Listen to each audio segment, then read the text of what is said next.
Look,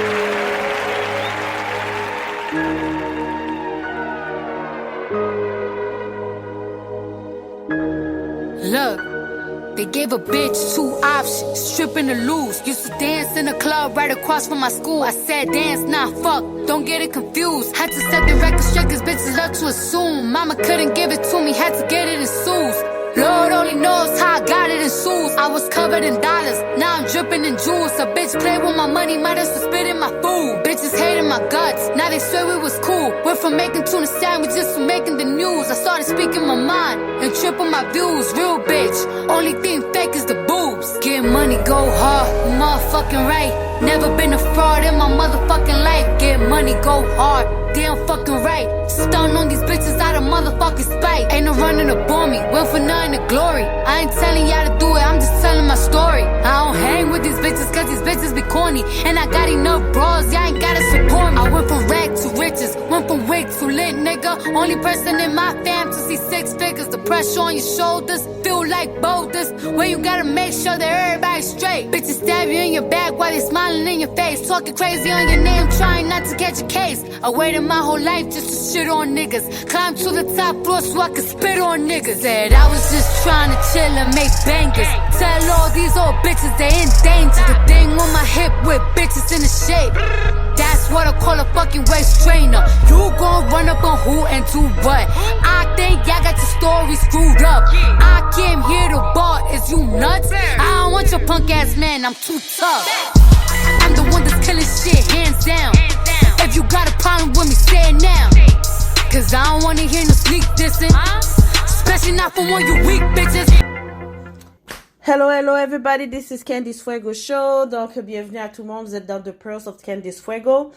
J'ai présentement une personne qui est dans un poste très précis que je trouve que ça pourrait intéresser certaines personnes qui poursuivent des études en droit, dans le domaine policier, que ça soit le droit pénal ou que ça soit le milieu carcéral. Donc là, mon invitée, c'est une femme haïtienne qui est agente correctionnelle. Donc, je vais laisser s'introduire elle-même pour qu'on puisse entamer l'entrevue. Alors, bonjour Cindy, merci de m'avoir accueilli. Alors, effectivement, c'est ça, je suis agent correctionnel depuis environ 12 ans. Puis, oui, excusez-moi, j'avais oublié, mon nom c'est Louise. Donc, j'étais agent correctionnel depuis 12 ans, au fédéral. C'est ça. Alors, c'est un domaine très, très, très difficile en tant que femme et tout, mais bon, c'est un domaine que j'aime. C'est un domaine que je pense aussi qui a de l'avenir dedans pour nos jeunes. Alors, je suis très heureuse, je suis très contente de me permettre de parler de mon métier puis des différents aspects qui l'entourent. Parfait. Donc, si je comprends bien, ça fait 12 ans que tu travailles dans ce milieu. C'est un domaine qui est difficile pour les femmes. Qu'est-ce qui t'a poussé à faire tes études dans le domaine de la police en tant que telle, de faire ta technique policière et tout ça? Ben, moi, en fait, c'est ça. Il y a le domaine carcéral et puis il y a le domaine de la police. Bon, moi, j'ai toujours aimé, moi, plus jeune, j'étais genre G.I. Joe. J'étais genre celle qui joue au ballon. J'ai toujours aimé le domaine de la police. J'ai toujours, écoutez, nommez-les, là, Miami Vice, tout ça, j'ai toujours aimé ça. Donc, la police, ce côté-là, en moi, je l'avais. Seulement, tu sais, je pensais jamais pour de vrai, atterrir en prison. Well. Donc, j'ai fait ma technique policière en Ontario comme tu l'avais dit dans l'introduction. Seulement, moi, pour de vrai, je voulais faire ma technique policière ici. Mais ici, c'est un domaine très, très, très contingenté. Donc, là, dans mes suivis, dans mes vérifications, je suis allée regarder et puis j'ai dit, écoute, en Ontario, il l'offre. Donc, j'ai suivi mon cours de 2 ans. C'était à la cité collégiale. Et, à l'époque, bon, tu sais, ce que je savais pas à l'époque, mais que maintenant je sais, c'est que l'étude, en fait, est reconnue dans les autres provinces, sauf au Québec. J'ai poursuivi mon étude, j'ai fini là-bas, puis je suis revenue au Québec. Donc là, tu sais, je me suis dit, bon, qu'est-ce que je fais avec ça? c'était quand même c'était quand même très complet, c'était vraiment beau, mais bon, je pouvais rien faire ici au Québec. J'ai continué à l'université, j'ai fait des certificats en droit, criminologie, et entre-temps, j'ai appliqué au service correctionnel. Donc, les choses sont suivies, puis j'ai atterri là. Donc, pourquoi je te dis que il y a le domaine policier puis il y a le domaine carcéral, dans le sens que on se lève pas le matin puis on dit écoute, moi je vais être gardien de prison là. La majorité d'entre nous, ils ont soit des formations militaires, soit des formations policiers, et on bifurque qu'on finit par être là. Donc dans ce cas-là, c'était ma réalité à moi. Voilà. OK. Question comme ça. Changerais-tu de rentrer dans l'armée, ou c'est vraiment quelque chose qui te rejoint vraiment pas parce que toi, c'est vraiment le milieu carcéral? Non, mais tu sais, au début, je tranche pas, parce que moi, j'aime le droit, j'aime tout ce qui est, tout ce qui touche le droit humain, j'aime tout ce qui est carcéral, j'aime ça, pas carcéral, mais pénal. Je m'enlignais aussi, tu sais, vers pour être une avocate, lorsque j'ai fait l'application, et on m'a appelé pour compléter, pour entamer les procédures, le processus, pour entrer au service correctionnel.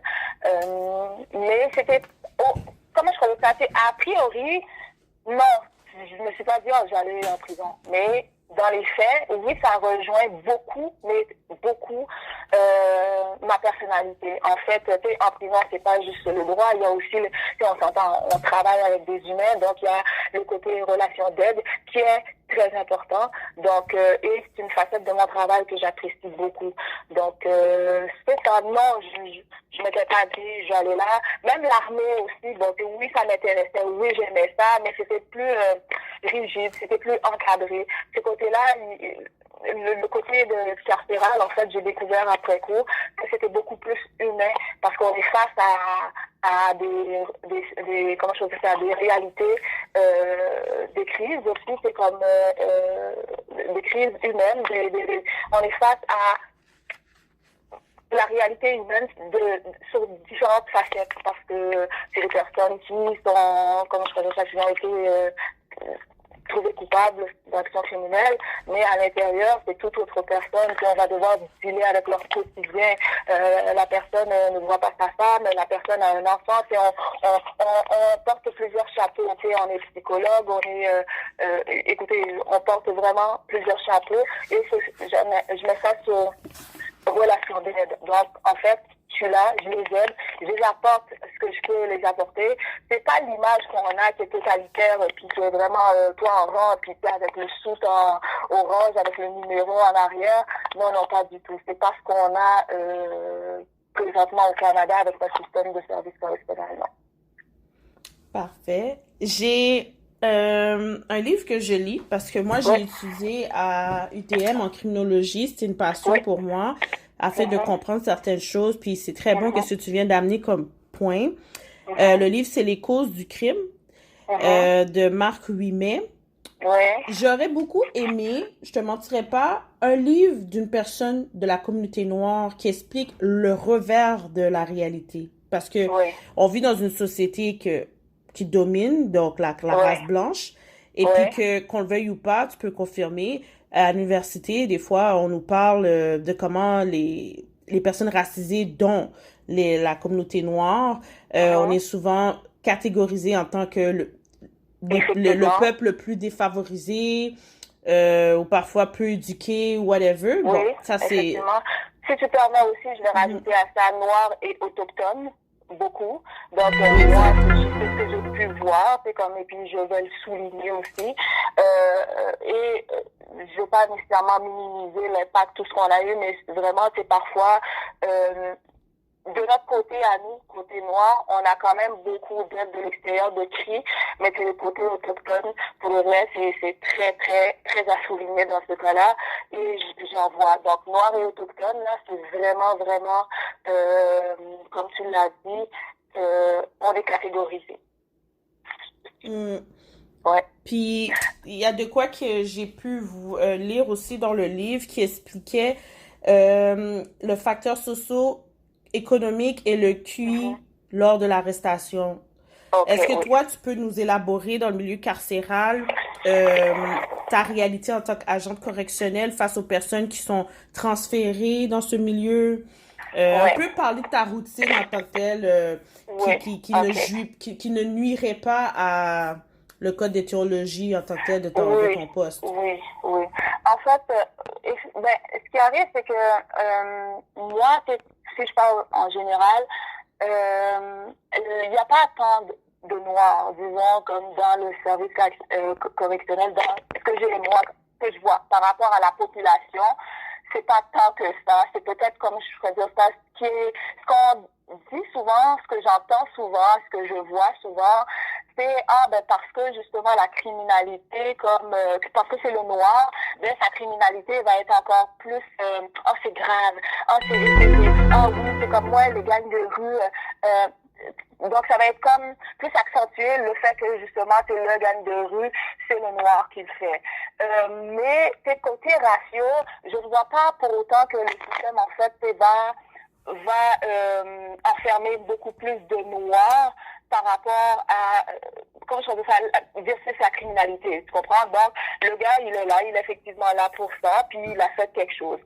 Une fois que moi, ça a été, ils ont passé dans le système, moi, je les reçois après. Ce que je vois, c'est que quand je vois les personnalités, c'est que effectivement, il y a une lacune dans le sens que les personnes qui sont incarcérés, on pourrait très bien dire que oui, le manque, l'argent est pour quelque chose. Est-ce qu'il y a pu se défendre comme il faut? Est-ce que ce gars-là a été mis dans un autre contexte, il y avait comme des finances, il y aurait eu telle sentence? Est-ce que ça peut se questionner? Oui, j'en ai trouvé, j'en ai vu justement qui n'étaient pas qui n'avaient pas leur papier, qui étaient sur résidence permanente, qui justement ont eu des peines beaucoup plus grandes que la moyenne. Seulement, c'est rendu là. Je fais l'exemple aussi pour un blanc, justement, si on va le dire comme ça, c'est un blanc qui n'a pas les mêmes ressources que le blanc moyen ou le blanc qui est riche. Mais cette personne-là aussi va avoir une peine beaucoup plus lourde parce que il n'y a pas les moyens de se défendre. Je ne sais pas si tu peux faire le lien là. Ouais. OK. Donc, c'est comme si on veut comparer, c'est donc, je me dis, le blanc, justement, qui est sur le bien-être social, qui a très peu, qui va poursuivre, qui va être poursuivi, qui va se faire représenter par, les avocates commis d'office, ben, il va avoir moins de chances de bien se faire représenter que celui qui a de l'argent qui va pouvoir débourser. Donc, oui, je vois ça. Seulement, ce que je vois pour de vrai, et ce qui est vraiment plus frappant, c'est moi, ce que je vois, c'est à l'intérieur. C'est la stigmatisation qu'on donne par rapport à justement les personnes. Pardon? Oui, non, t'as dit le mot stigmatisation. Ok, excuse-moi, ok, je pensais que excuse. Oui, c'est que l'association, le stéréotype qu'on dit, ben parce que c'est comme, ben oui, et c'est pas nécessairement tant par rapport aux détenus entre eux-mêmes, mais c'est souvent aussi des commentaires que j'entends de d'autres officiers, de d'autres personnes, justement, qui travaillent là-bas. Donc, ben oui, écoute, gang de rue, ben c'est comme permets-moi l'expression pour le vrai, je ne devrais pas le dire, mais c'est parce que là, je ne sais pas si je vais, comment je pourrais dire ça, comment je pourrais dire ça, je vais pas être mal élevée puis être impolie, mais j'entends souvent le terme, c'est les tout, c'est comme qu'on utilise pour les autochtones, c'est les Premières Nations. C'est donc ces termes-là où ils sont pas vite, ils comprennent rien, c'est ce genre de choses-là. Et tu as amené un point tout à l'heure, par rapport, oui, à côté santé mentale. Ça, je le vois beaucoup. Et c'est ce que je trouve qui différencie. C'est que les personnes, justement, ont d'autres facteurs outre que comme je faisais ça, outre que le côté criminel, qui fait en sorte qu'ils sont stigmatisés, ils sont comme, ben oui, ils sont tous destinés, ils sont tous destinés, ils sont pas vite, ils sont pas là, donc, c'est ce genre de choses-là que j'entends aussi. Donc, quand tu disais que des fois, il y a des injures ou des propos raciaux qui sont vraiment ciblés à une catégorie de personnes, tu sais,